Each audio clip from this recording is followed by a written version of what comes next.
Hey guys, നമുക്കപ്പോൾ കയ്പ്പയ്ക്ക എങ്ങനെ ആദ്യം കയ്പ്പില്ലാതെ ഉപ്പേരി വയ്ക്കാൻ നോക്കിയാലോ. അതിനായി ഞാൻ ആദ്യം കുറച്ച് കയ്പ്പയ്ക്ക അരിഞ്ഞ് വെച്ചിട്ടുണ്ട്.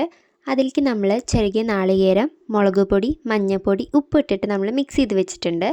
ഇനി കുറച്ച് എണ്ണയിൽ കടുക് പൊട്ടിച്ച് വറുത്തതിന് ശേഷം ഇതെല്ലാം കൂടെ ആഡ് ചെയ്യണം.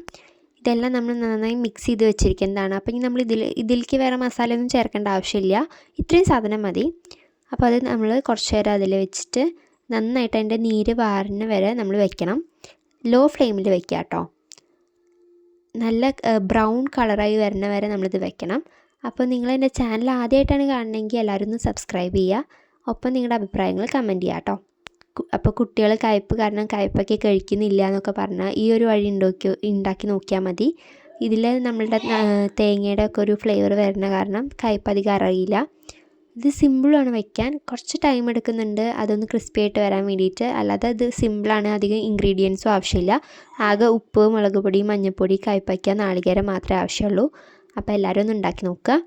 കുറച്ച് കഴിയുമ്പോഴേക്കും അത് ബ്രൗൺ കളറിലായിട്ട് വരും. പക്ഷേ ഇത്ര ആയാൽ പോരാ, നമുക്ക് നന്നായിട്ട് വെന്ത് ക്രിസ്പി ആയിട്ട് വരണം. എന്നാലാണ് കയ്പ്പ് അധികം അറിയാതിരിക്കുള്ളൂ. ഇതുപോലെ ആവും ലാസ്റ്റ്. അപ്പോൾ എല്ലാവരും ഒന്ന് ട്രൈ ചെയ്ത് നോക്കുക, കുട്ടികൾക്കൊക്കെ ഇഷ്ടപ്പെടും. അപ്പോൾ ഓക്കെ, ബൈ ബൈ.